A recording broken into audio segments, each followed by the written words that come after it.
merindui Allah Subhanahu wa taala. Tuan-tuan yang dimuliakan Allah Subhanahu wa taala. Min ajaibil ikhlas. Di antara keajaiban ikhlas. Apa pentingnya niat dalam kehidupan kita, bahkan bukan hanya dalam solat ataupun dalam ritual, tapi dalam kehidupan. Terus, macam mana ikhlas itu boleh merubah sesuatu yang sedang kita alami, baik itu musibah ataupun itu anugerah, yang menjadikan akhirnya kita ini seorang yang mukhlis, ataupun kita akan sampai ke satu darjat yang kita panggil orang mukhlas. Ikhlas lah.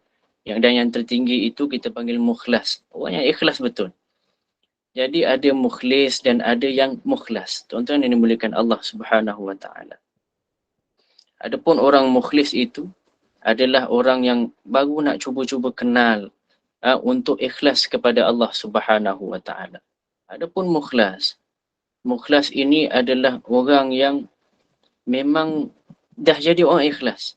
Sehingga dia nampak yang batu dengan emas itu sama.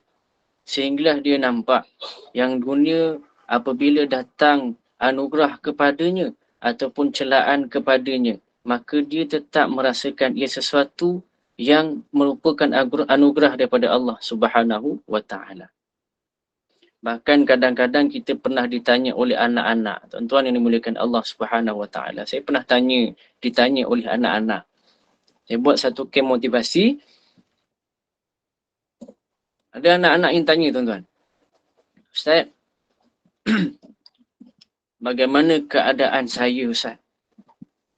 Yang saya ini, ayah saya tidak pernah pun menafkahi saya. Ayah saya itu tidak pernah pun memberikan sesuatu kebaikan kepada saya. Bahkan ayah saya, Ustaz, ayah saya tu adalah orang yang sentiasa menyakiti fizikal saya. Bahkan ada juga suami dan isteri yang berjumpa dengan saya dengan keadaan yang sama. Bahkan saya tak terkejut, tuan-tuan, ada suami yang bertanya soalan sebegitu kepada saya. Ustaz, isteri saya seorang yang pemukul. Kelakar, tuan-tuan, bunyi dia. Kelakar sangat. Isteri pemukul. Tapi ketahuilah perkara itu benar. Dan perkara itu berlaku di zaman kita. Cuma tuan-tuan yang dimuliakan Allah Subhanahu wa taala. Kalau kita pandang dalam konteks perbincangan kita hari ini tentang ikhlas, nak jadi orang yang mukhlas. Ada dua yang Allah sebut, mukhlisina lahuddin, dan yang keduanya Allah sebut mukhlas. Dua ini, tuan-tuan, dua perbezaan yang berbeza. Iaitulah orang ikhlas ni, tuan-tuan. Kalau dalam posting Facebook, ni saya bagi contoh posting Facebook lah. Kalau kita post satu kebaikan, satu nasihat untuk dibaca ataupun didengar oleh orang ramai, dan kita memahami ataupun kita memandang celaan ataupun haters, kan ada haters kan, celaan dan likers itu sebagai satu perkara yang sama, maka kita sudah capai ke tahap satu yang namanya mukhlas. Iaitulah kita ini hanya mengharapkan keredaan dan mengharapkan satu yang moga-moga Allah appreciate kita suatu hari nanti. Adapun orang yang belajar mukhlis, baru nak belajar mukhlis itu adalah orang yang baru bila kena ngutuk sikit dalam komennya, walaupun komennya itu walaupun postingnya itu berbaur kebaikan, malah dia mematikan komen supaya orang tak boleh komen dah. Kerana dia tak sanggup rasa dihina-hina di hadapan manusia yang lain. Maka itu namanya mukhlis, orang yang baru nak belajar ikhlas. Tuan-tuan yang dimuliakan Allah Subhanahu wa taala, mukhlasin. Adapun mukhlasin ini ada persepsi yang kita kena betulkan. Sebab ada orang anggap mukhlas ini adalah tidak mengharapkan apa-apa. Sehinggalah diambil satu contoh seperti mana Rabi'atul Adawiyah. Tuan-tuan yang dimuliakan Allah Subhanahu wa taala, Rabi'atul Adawiyah, bahkan Al-Imam Syafi'i juga seperti itu, iaitulah mereka ini seolah-olah tidak memahukan syurga itu. Ilahi lastulil firdausi ahla. Ya Allah, kami ni nak masuk syurga Firdaus tapi rasa macam tak layak. Jadi jangan bagilah. Seolah-olah begitu. Wala ahla kan. Ilahi lastulil firdausi ahla. Itu lagunya kan. Tapi kami tak mampu nak beramal dengan amalan orang syurga Firdaus begitu. Sehinggalah Rabi'atul Adawiyah itu tuan-tuan yang dimuliakan Allah Subhanahu wa taala, yang diharapkannya hanyalah disebut sebagai kerinduan.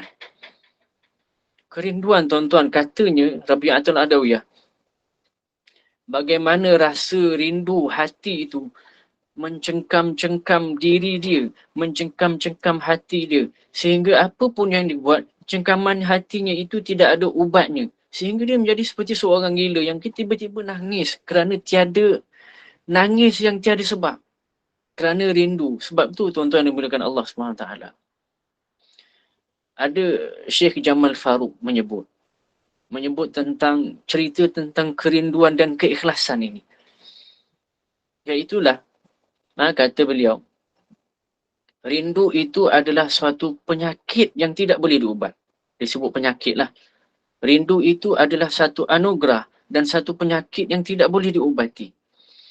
Sehingga kata Syekh Jamal Al-Farouk itu, tuan-tuan yang dimuliakan Allah Subhanahu wa taala, sebab siapa yang jatuh ke dalam kerinduan Allah, siapa yang jatuh ke dalam kerinduan makhluk, siapa pun yang jatuh dalam kerinduan, maka dia tak akan boleh ubati kerinduan itu, kerana apabila duduk jauh dengan kekasih dia rindu. Apabila berjumpa dengan kekasih, tumpukan-tumpukan rindu akan lebih menambah-nambah, akan lebih bertambah-tambah. Sehingga kalau kita letak tumpukan rindu itu kepada Ar-Rasul sallallahu alaihi wasallam, letak tumpukan rindu itu pada Allah Subhanahu wa taala, pasti dan pasti, barang pasti tuan-tuan yang dimuliakan Allah Subhanahu wa taala, kita akan ada ubat. Sehingga Syekh Jamal Farouk kata, sebab itulah kenapa Allah kekalkan kita dalam syurga. Sebab kenapa Allah kekalkan syurga itu nanti di akhirat kelak. Sebab satu sifat keimanan, satu sifat keikhlasan, satu sifat kerinduan. Yang kerinduan, keikhlasan dan keimanan itu tak pernah dipadam dalam diri kita. Kekal sehingga kita mati, sehingga Allah kata, tak apa, aku kekalkan pula syurga aku untuk engkau. Begitu tuan-tuan yang dimuliakan Allah Subhanahu wa taala. Sebab tu Asiyah, isterinya Fir'aun, walaupun dibunuh oleh suaminya, akhirnya apa yang dibekalkan kepada beliau tuan-tuan? Dibekalkan syurga untuk beliau. Tengok Sayyidina Bilal radhiyallahu anhu, bagaimana dia cintakan Nabi SAW, sehingga azannya itu menyebabkan satu Madinah, satu Mekah ketika itu, dua negara itu menangisi kerinduan, cengkaman kerinduan kepada Ar-Rasul sallallahu alaihi wasallam, kerana percikan rindu daripada Sayyidina Bilal seorang. Tuan-tuan, Bilal sangat-sangat merindui Ar-Rasul, sehingga beliau itu tidak seperti sahabat lain, tak mampu nak, Sayyidina Bilal, dia tak mampu nak balik ke Mekah, tak mampu. Walaupun ketika itu Ar-Rasul itu dah tak ada pun, wafat. Tapi adik, kerana percikan rindu tuan-tuan, datang Sayyidina Hasan dan Husain, Sayyidina Bilal yang dalam keadaan kerinduan yang sangat-sangat begitu, tidak menunjukkan muka menangis, tidak menunjukkan kekecewaannya itu, kerinduannya itu, yang menebal itu kepada Sayyidina Hasan dan Husain, malah beliau senyum kepada Sayyidina Hasan dan Husain.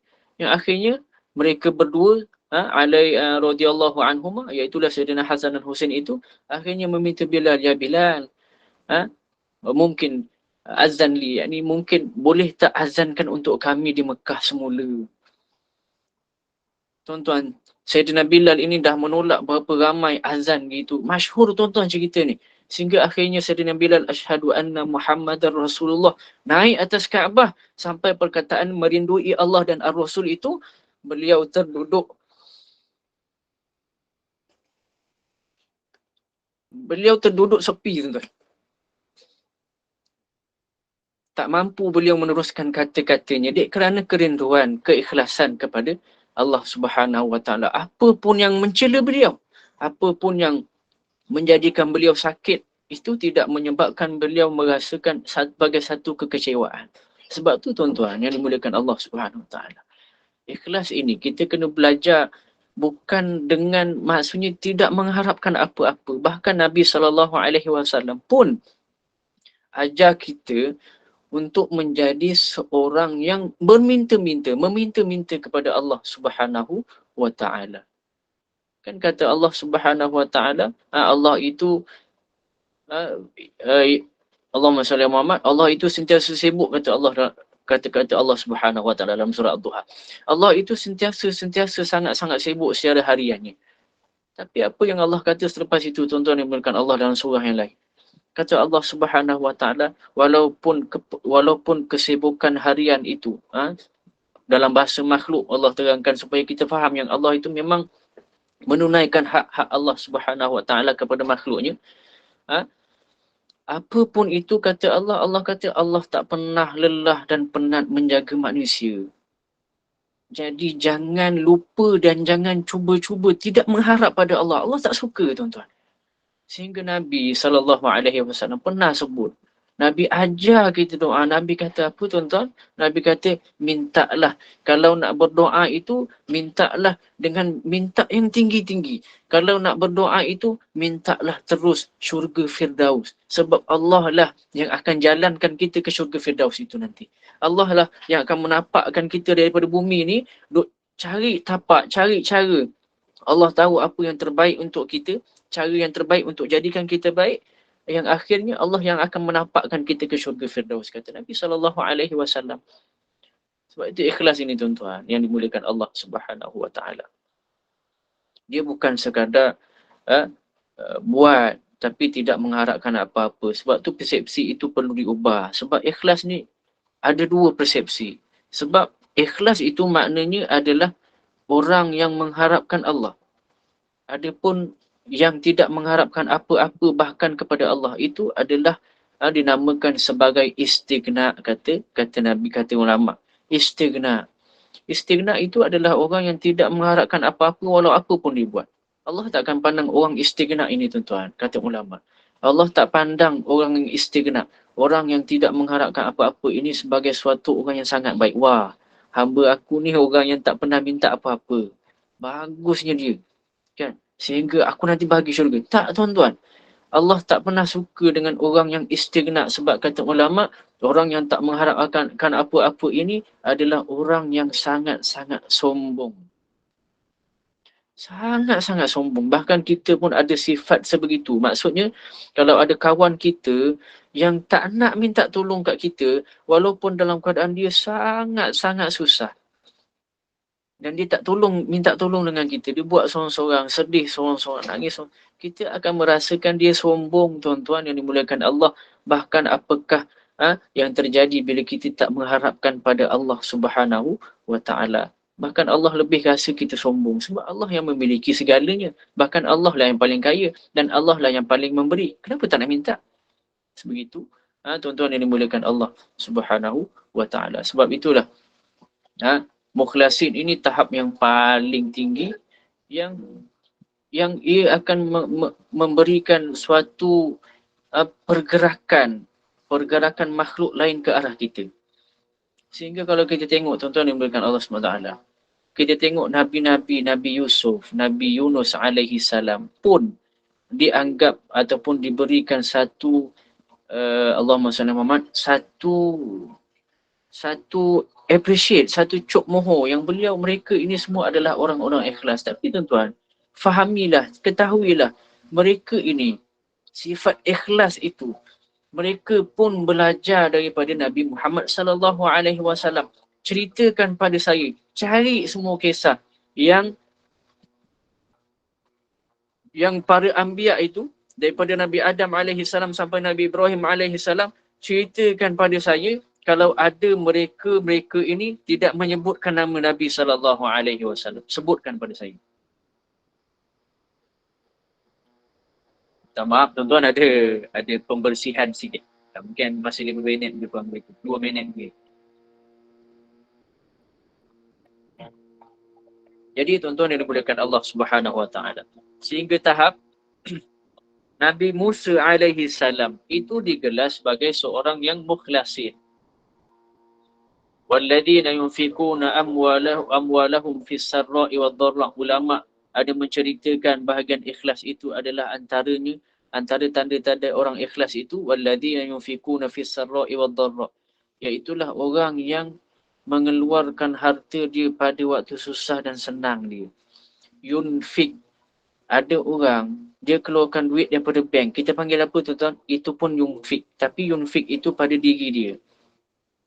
Tapi Allah puji dan Allah cap dia sebagai seorang, Allah cap dia, Allah galakkan, Allah panggil dia orang yang mukhlas, orang yang sangat-sangat ikhlas.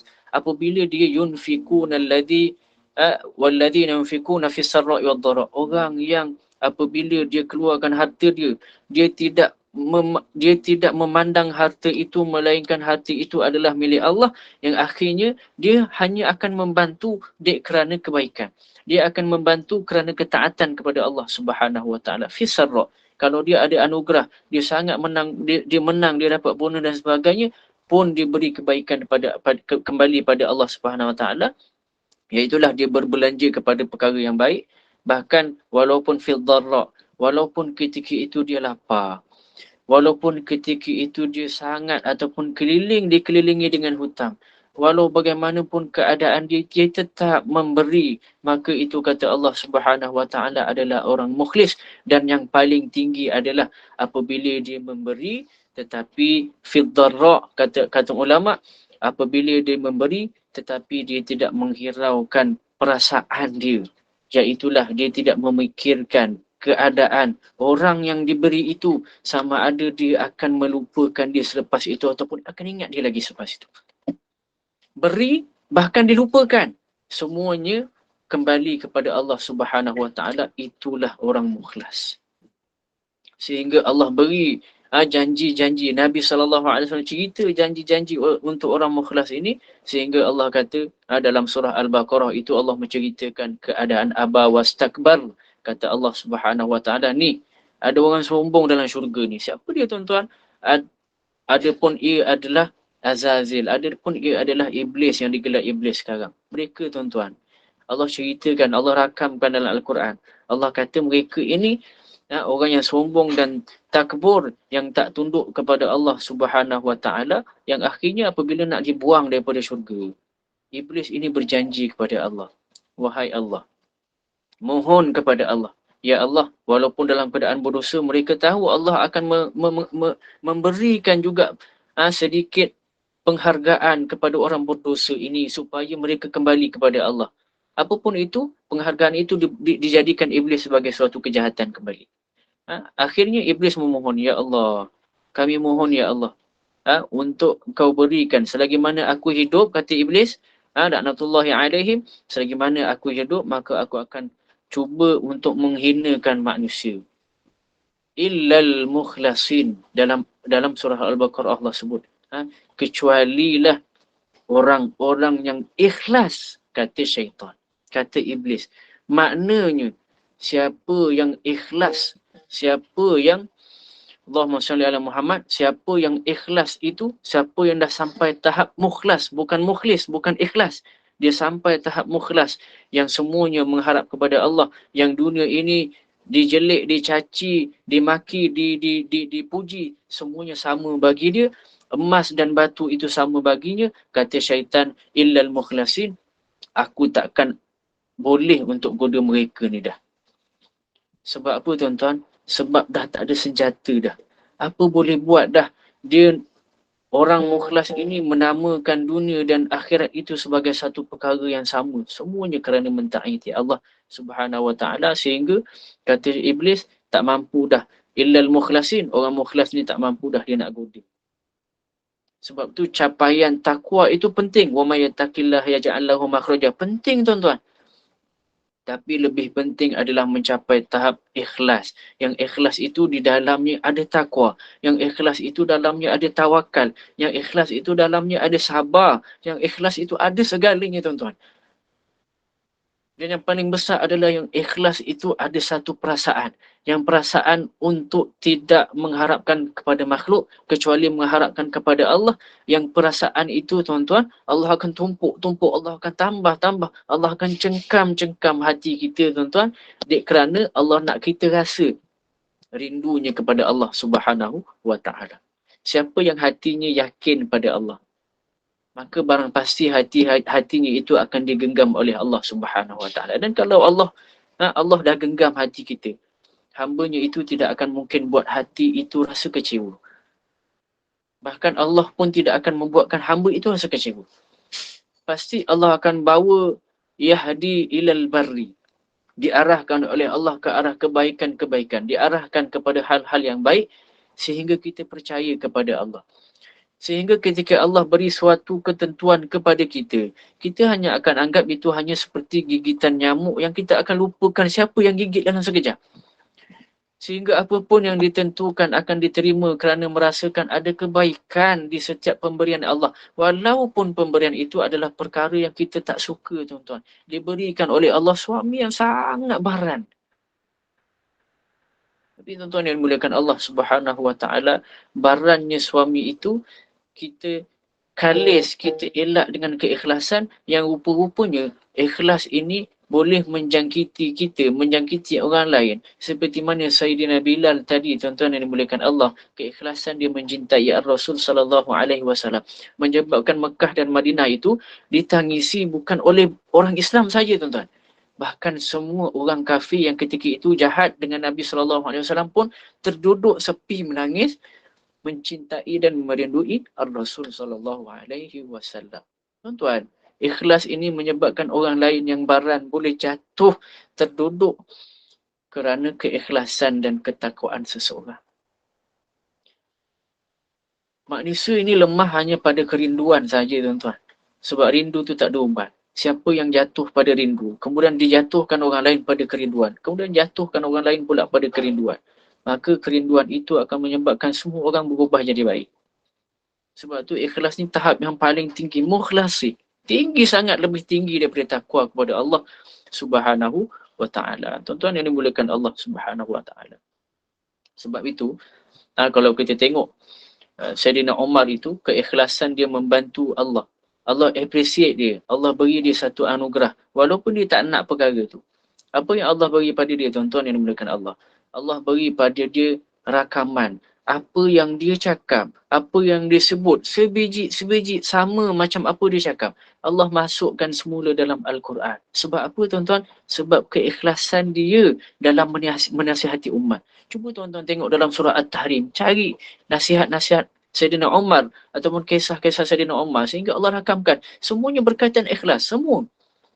Surah Tahrim 1, dalam surah Al-Anfal 1, dalam surah Al-Ahzab, 3 surah, 3 kali Allah rakamkan kerana keikhlasan dia. Tuan-tuan yang dimuliakan Allah Subhanahu Wa Taala. Sebab tu saya banyak sebut dalam camp ataupun motivasi pelajar yang bukan saya ambil lah motivasi ni, cuma kadang-kadang saya tu duduk bercakap dengan pelajar-pelajar sekolah saya yang dulu dan sebagainya. Kadang saya cakap, adik, akak-akak sekalian, sejahiliah manusia di zaman jahiliah, sejahiliah orang jahiliah di zaman jahiliah. Gitu. Abu Jahal, tuan-tuan yang dimuliakan Allah Subhanahu Wa Taala. Jahal lah tu, jahil. Daripada dia lah jahil itu. Jahatnya dia ketika itu, tuan-tuan yang dimuliakan Allah Subhanahu Wa Taala. Halau perkumpulan orang, Nabi tengah sampaikan ucapan, duduk berdiri. Ni anak saudara berucap ni. Anak saudara berucap depan dia. Ketika berucap tu, Abu Jahal buat apa, tuan-tuan? Abu Jahal buat tangan macam ni, tuan-tuan. Kalau siapa yang pernah pergi umrah tu tahulah. Khush gitu kan disebutkan. Dah, sama ada bahasanya itu masuk ataupun keluar. Sama je lah makna khush itu. Keluar. Dah, balik. Tak ada dengar. Padahal sebelum itu, dialah orang yang paling menyayangi Muhammad sallallahu alaihi wasallam. Tapi kerana dia tutup keikhlasan dalam diri dia, dia tahu benda tu benar, tapi dia ego kerana kuasa, malah dia tolak keikhlasan itu, dia tolak kesemuanya. Maka Allah bagi apa, tuan-tuan? Allah rakamkan kejahatan dia dalam Al-Quran. Sehingga Nabi Allah memerintahkan Nabi SAW gelarkan dia namanya Abu Jahal, namanya orang bodoh. Sehingga tahap begitu.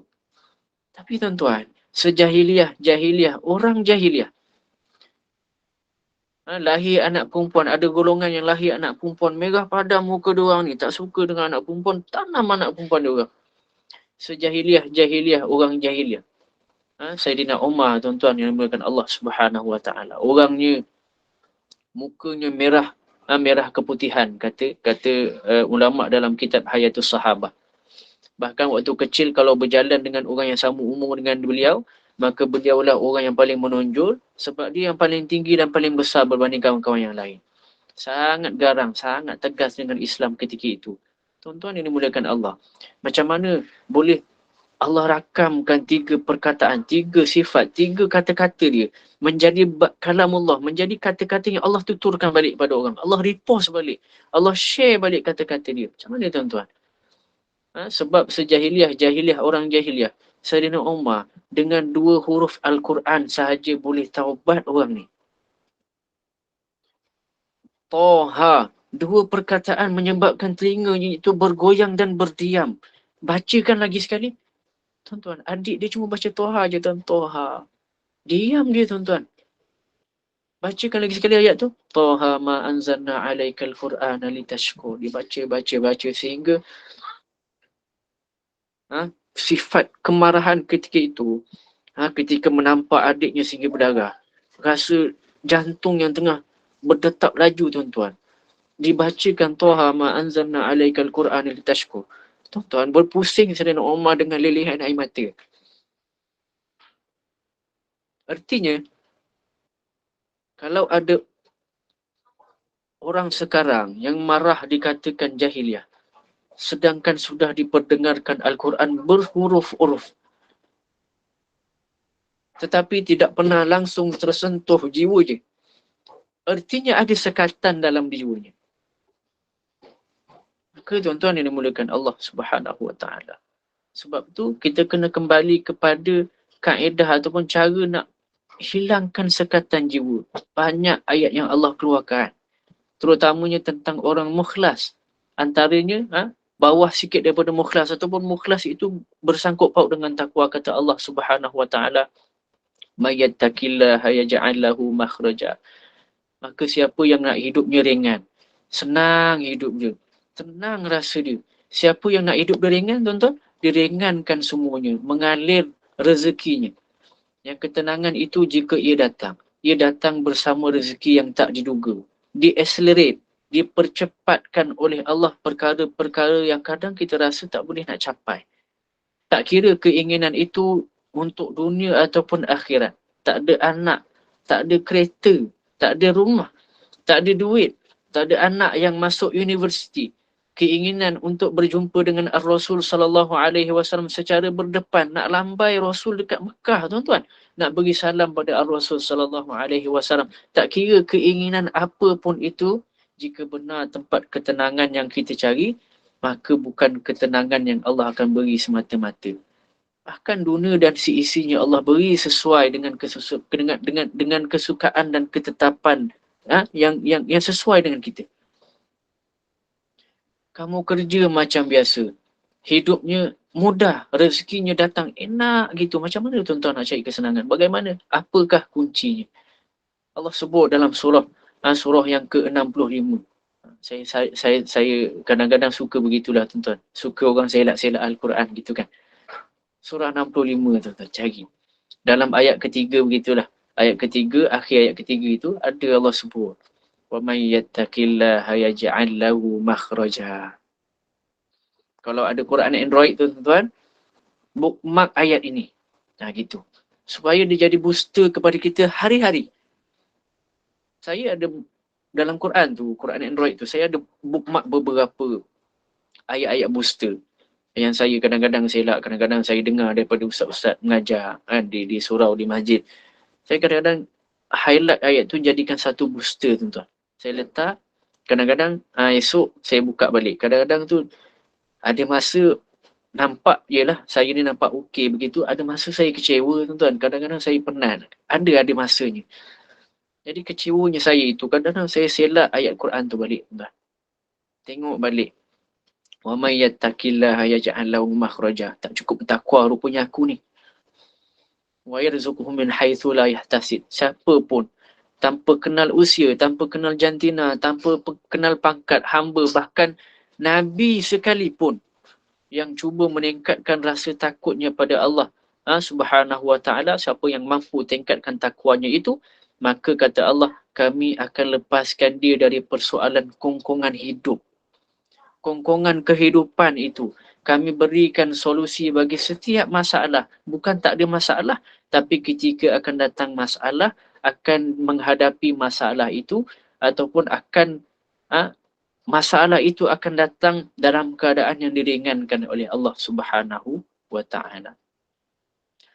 Wa yarzuqhu min haitsu la yahtasib, kata Allah Subhanahu wa taala. Bahkan kata Allah Subhanahu wa taala, rezekinya itu datang dengan hal-hal yang dia tak boleh nak jangka pun. Sebab itu rezeki itu jangan digambarkan dengan material sahaja. Ketenangan itu rezeki. Keamanan itu rezeki. Sihatnya anak-anak itu rezeki. Sampai kata ulama, kalau kita sempitkan, jika disempitkan kita sehingga sangat Allah sempitkan kita itu sehingga kita rasa terdesak terlampau dalam menghadapi situasi kenderaan yang sentiasa rosak, kan? Barangan rumah yang bertindih-tindih rosaknya, Allah saja sempitkan begitu.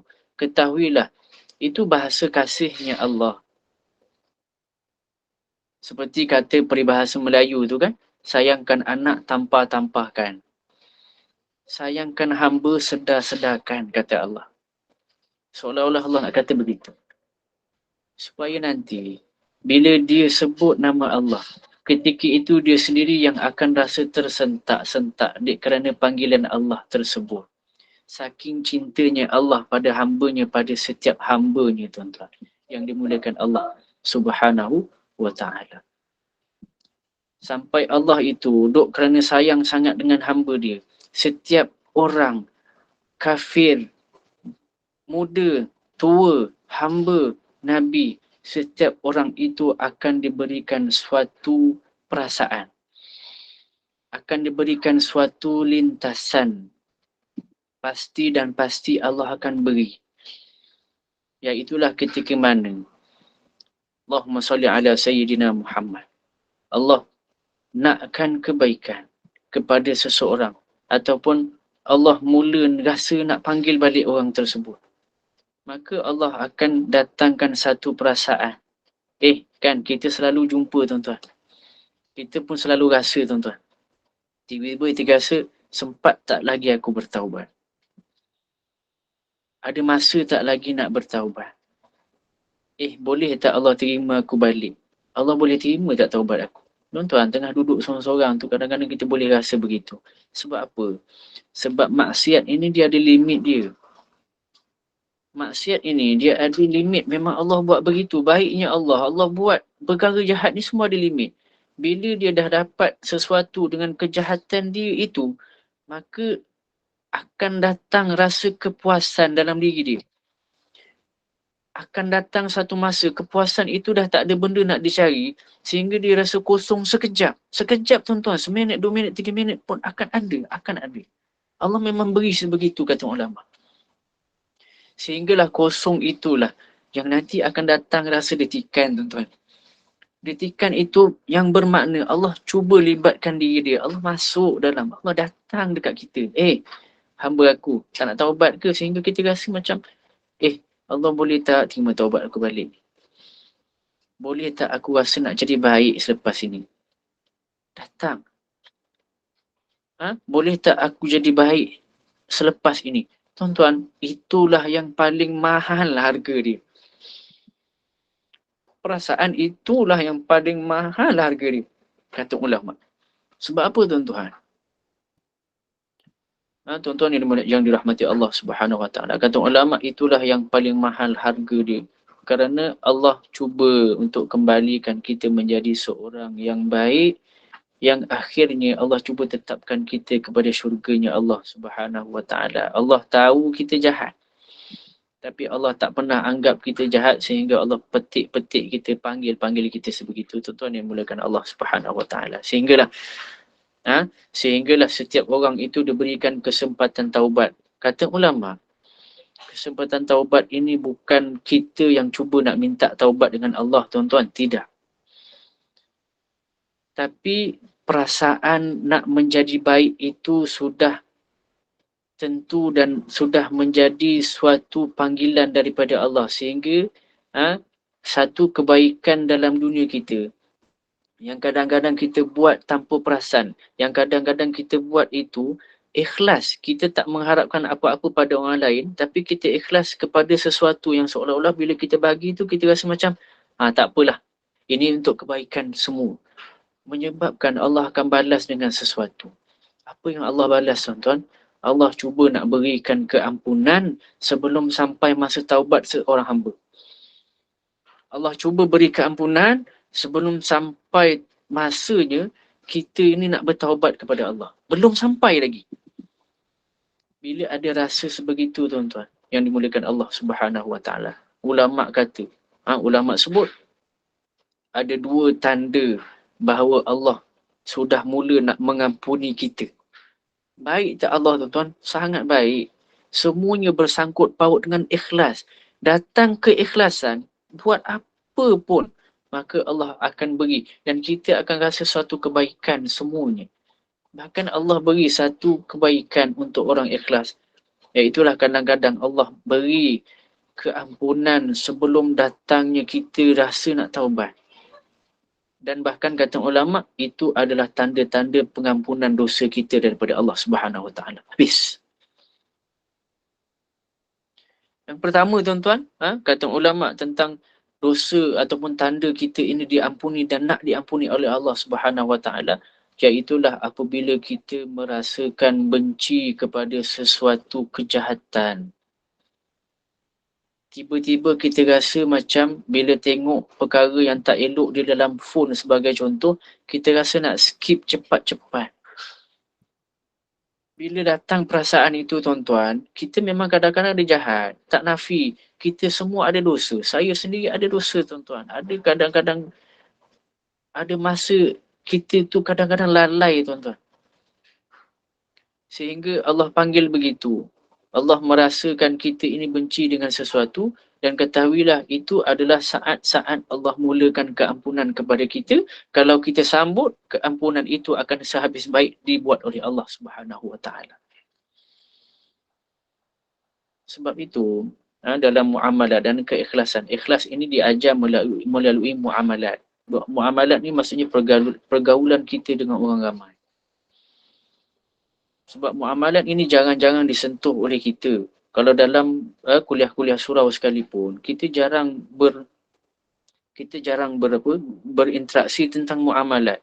Bila sebut muamalat je, cerita bab niaga. Muamalat je dan niaga. Padahal muamalat ni satu perkara yang luas. Sebab muamalat inilah yang paling-paling tersentuh dan paling-paling tidak boleh lari daripada keikhlasan. Nak jadi orang ikhlas, belajar muamalat dan berikan hak-hak muamalat sehabis baik. Maka kita akan jadi orang yang belajar menjadi ikhlas, yang akhirnya mukhlas. Yang akhirnya kita rasa macam, tak ada orang yang boleh menghampiri kita. Tak ada orang yang boleh ganggu kita ataupun hasut kita untuk jadi orang jahat dah. Tak boleh. Muamalat, tuan-tuan. Sebab dalam muamalat ni banyak. Kan dalam niaga tu, kadang-kadang kita ni nak sangat terdesak, sangat nak menjual sesuatu. Sehingga kita tak wujudkan ataupun kita tak ceritakan spesifikasi barang tersebut dengan baik. Sedangkan dalam semua mazhab menyatakan batal sesuatu perniagaan apabila tidak menceritakan spesifikasi itu dengan baik. Tak boleh, tuan-tuan. Nak jual kereta sebab nak lakukan kereta itu, maka kita cerita spek yang tak ada pada kereta tersebut. Kan? Kereta ni jimat minyak sangat-sangat. Sebab nak lakukan. Sebut realiti. Kadang-kadang kejujuran itu akan lebih dihargai oleh orang berbanding dengan penipuan. Walaupun kejujuran itu kadang-kadang pahit untuk orang telan. Ceritakan yang benar dalam muamalat, pergaulan harian kita. Sebab kadang-kadang kita nak nampak kita hebat. Duk bercerita dengan orang, perkara tu biasa-biasa je. Semalam aku tangkap ikan keli. Ikan keli tu panjangnya 3 kaki setengah.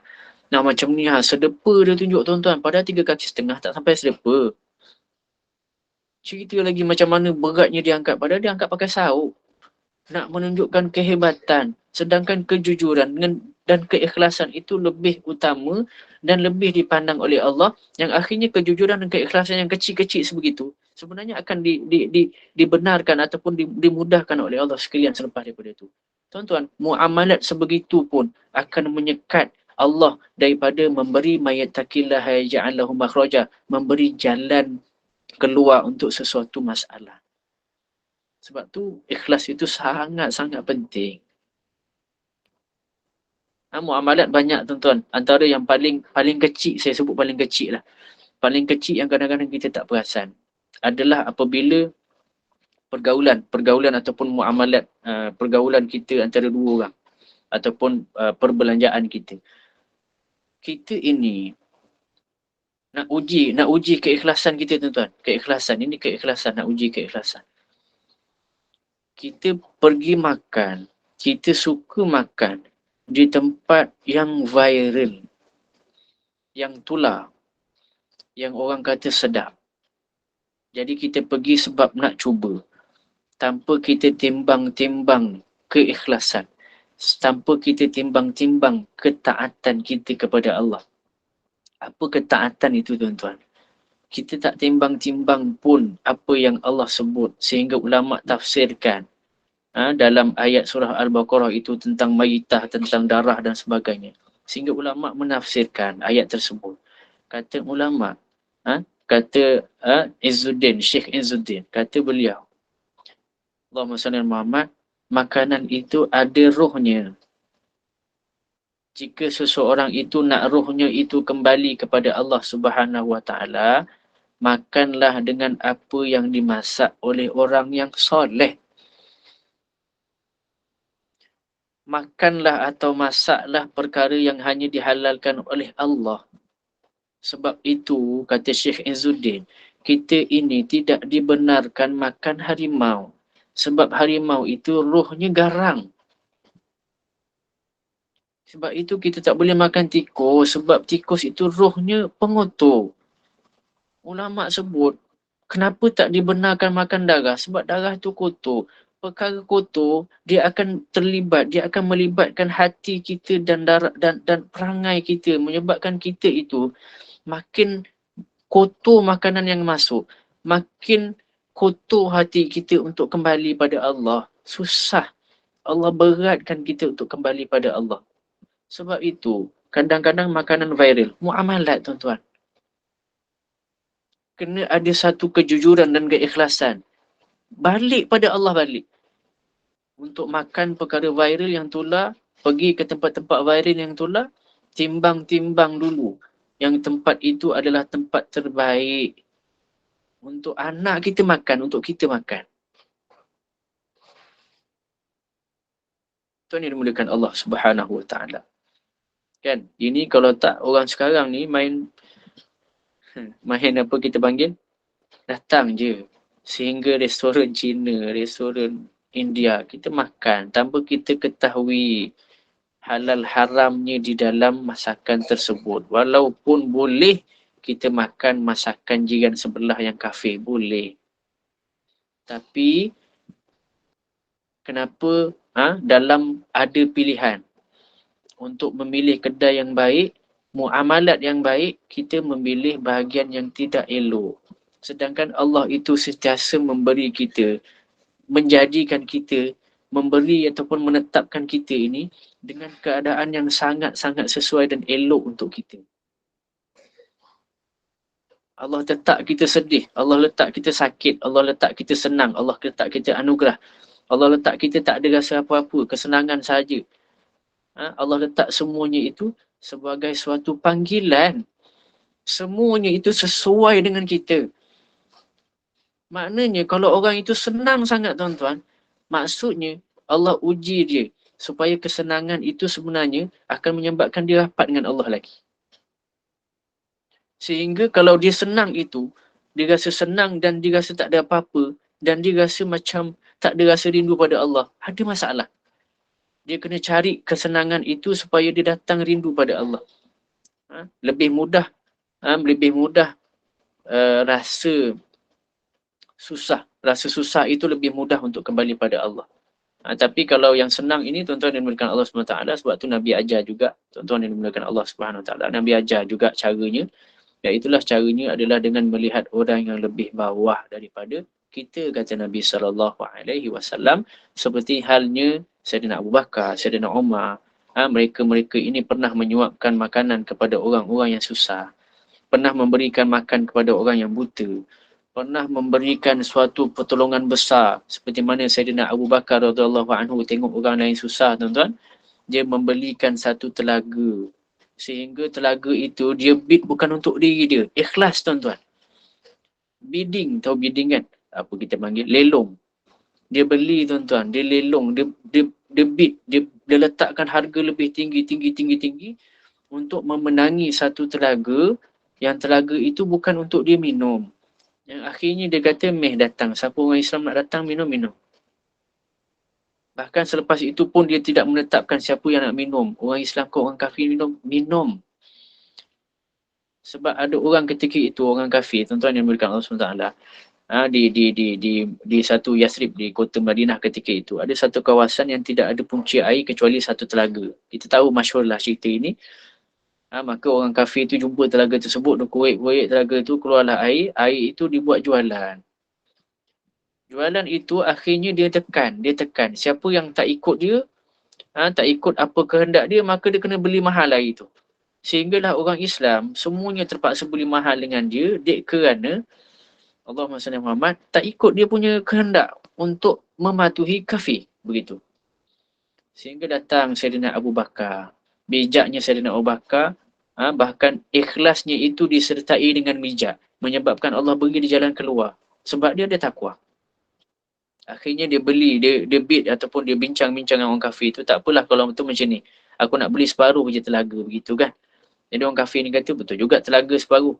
Kalau separuh ni dia ada untung lagi lah. Dia ada untung lagi. Jadi Sayyidina Abu Bakar radhiyallahu anhu beli separuh telaga tu. Kita bincang panjang. Kafir tersebut pun setuju sebab beli separuh-separuh. Jadi orang tetap kena membeli. Dan orang tetap dengan syarat dia. Maksudnya kena faham ataupun ikut syarat dia. Maka dia setuju jual daripada Sayyidina Abu Bakar. Rupanya Sayyidina Abu Bakar lagi bijak, tuan-tuan.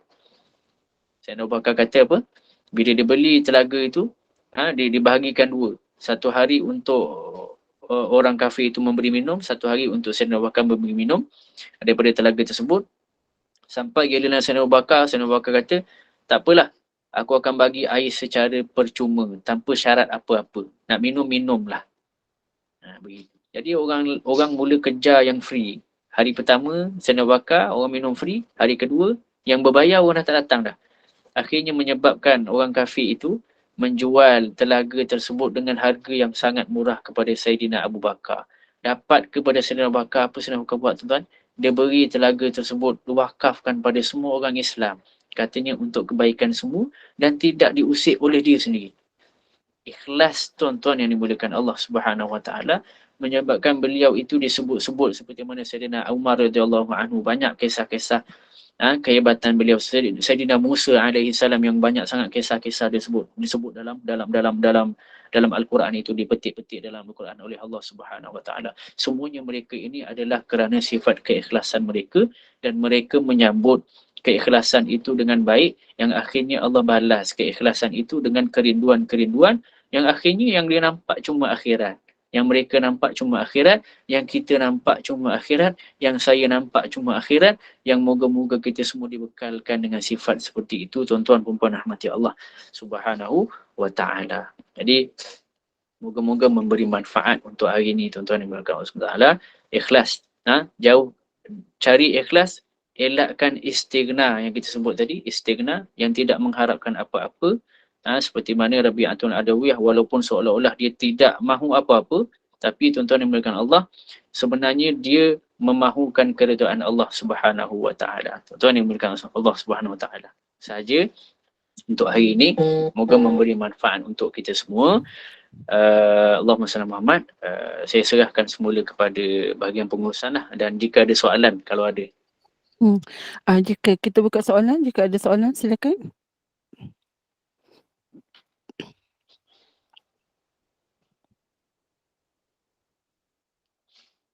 Assalamualaikum Ustaz. Waalaikumsalam. Saya nak tanya, saya nak tanya. Macam mana kalau untuk kita terus istiqamah Ustaz? Sebab kadang-kadang tu kita dah dengar ceramah, insal, lepas tu lupa balik. Macam mana Ustaz? Faham. Ada soalan lain dulu kan? Tak apa. Saya tangguh dulu untuk kumpul soalan kalau ada. Okey, soalan seterusnya silakan. Ada ke? Assalamualaikum Ustaz. Assalamualaikum. Ya. Tadi ayat apa, surah apa tu? Saya dah tak sempat nak tulis. Oh, ya ke? Seribu Dinda. Ayat itu surah yang ke-65, surah At-Talaq. Surah Talaq lah. Ya. Ayat ketiga bahagian bawah sikit. Ayat ketiga tu panjang tapi dia bahagian bawah sikit. Okay. Baik. Terima kasih. Sama-sama. Assalamualaikum. Tuan-tuan berrahmati Allah. Istiqamah. Istiqamah ni dia bukan satu keajaiban. Istiqamah bukan satu keajaiban. Malah Nabi Musa AS, bagaimana cara dia istiqamah? Istiqamah dia dengan baran dulu, dengan marah dulu. Malah Nabi SAW pun begitu juga, tuan-tuan yang dimulakan Allah Subhanahu Wa Taala. Istiqamah dia itu dengan penuh kemarahan dulu kadang-kadang. Tapi apapun itu, tuan-tuan yang dimulakan Allah Subhanahu Wa Taala, istiqamah banyaklah dalil daripada Nabi SAW, bahkan daripada Al-Quran itu juga. Istiqamah itu boleh dicapai dengan beberapa kaedah. Tak boleh terus capai istiqamah sebab dia ada tahap-tahap, step dan peringkat. Antaranya istiqamah itu perlu kita perhalusi dengan mencari perkara-perkara yang pelik. Seperti mana saya sebut hari itu, kan, hadis Nabi SAW, siapa yang boleh solat sebelum dengan selepas, maka dikurniakan dia syurga, Allah janji dah. Ataupun boleh cari ayat-ayat yang diceritakan wa'adallahu alladhi alaihimul jannah bilahumul jannah, kata Allah Subhanahu Wa Taala. Ayat-ayat yang menceritakan bab syurga itu semuanya mendatangkan rasa istiqamah. Dia istiqamah ni kita tak boleh cari terus istiqamah. Dia kena duduk dekat dalam keikhlasan dulu. Dia kena duduk dalam takwa dulu. Dia kena duduk dalam redha dulu. Istiqamah ni satu perkara yang berbeza lah dengan keikhlasan. Tapi kalau dah ada keikhlasan sehingga kita dah capai tahap mukhlas, kita dah tak cerita istiqamah dah. Sebab istiqamah tu dia akan datang sendiri. Begitu. Tuan yang dimulakan Allah SWT. Jadi tips-tips untuk istiqamah begitulah. Dia kena cari yang kecil dulu. Cari yang kecil dulu. Kalau buat muamalat tadi, istiqamah kan. Muamalat tadi cari yang kecil dulu. Dari segi viral makanan, kita cari kedai makanan yang viral tetapi orang yang masak tu orang tudung, orang yang bertudung. Seperti itulah. Orang yang masak tu orang yang betul-betul memahami Islam sikit-sikit begitu. Kalau dari segi solat kita, tuan-tuan yang dimulakan Allah SWT, istiqamah kita itu, kita istiqamah yang kecil dulu. Sebagai contoh, jangan tinggalkan ayat kursi. Sebab siapa yang tak tinggalkan ayat kursi, siapa yang membaca ayat kursi selepas solat, kata Nabi SAW, maka diampunkan dosa dia, kan, seperti mana membaca tasbih 33 itu, maka Allah akan ampunkan dosa kecil seperti mana buih di lautan, kata Nabi. Jadi itu punca ataupun kaedah istiqamah yang pertama yang nanti Allah akan tumpukkan sendiri dalam hati kita. Allah cengkam sendiri, kita sendiri akan rasa cengkaman Allah itu, kerinduan Allah itu menyebabkan kita rasa nak istiqamah dah. Yang itulah namanya istiqamah sebegitu, yang lama-lama sebegitu, yang akan mendatangkan yang namanya mukhlas tadi. Sampai tahap mukhlas, iaitulah syaitan tu yang dekat kita dah habis. Itu keadaan paling tinggi lah. Tuan yang memberikan Allah SWT, moga menjawablah persoalan itu. Terima kasih. Ada soalan lagi? Assalamualaikum Ustaz. Salam. Kalau kita membuat sesuatu tu, perlukah kita, macam kita tengah orang tu cakap, saya ikhlas ni, adakah itu betul-betul ikhlas? Baik, yang tu bahasa kan. Dia apa tu namanya, soalan tu macam kelakar kan.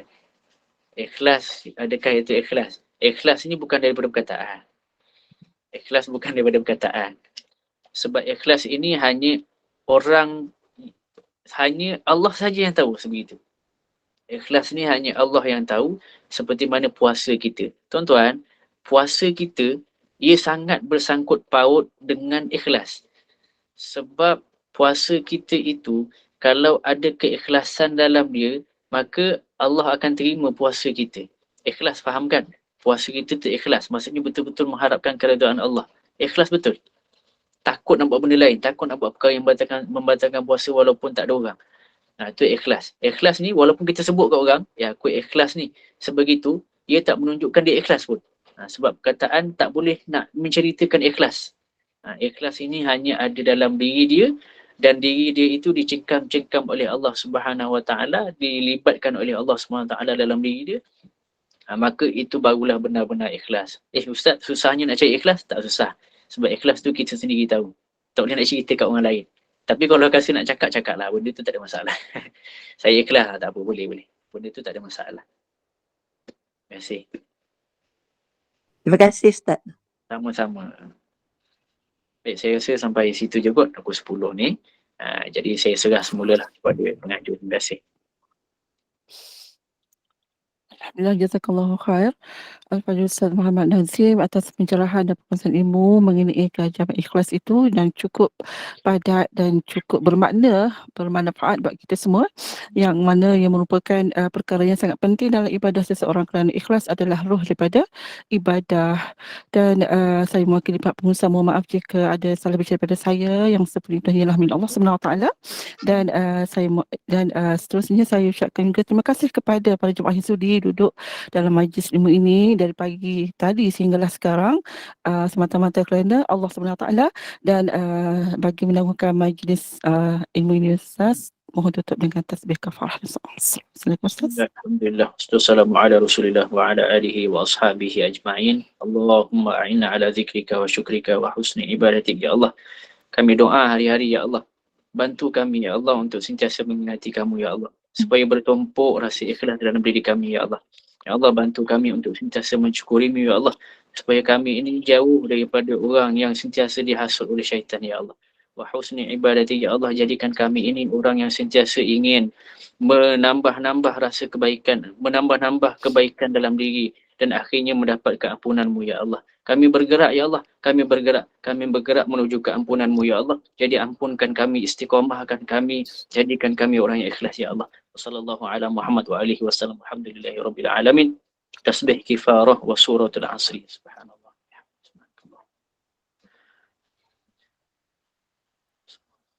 Alhamdulillahi rabbil alamin. Terima kasih semua yang mendengar. Salah silap mohon maaf. Assalamualaikum warahmatullahi wabarakatuh. Waalaikumsalam warahmatullahi wabarakatuh. Terima kasih Ustaz.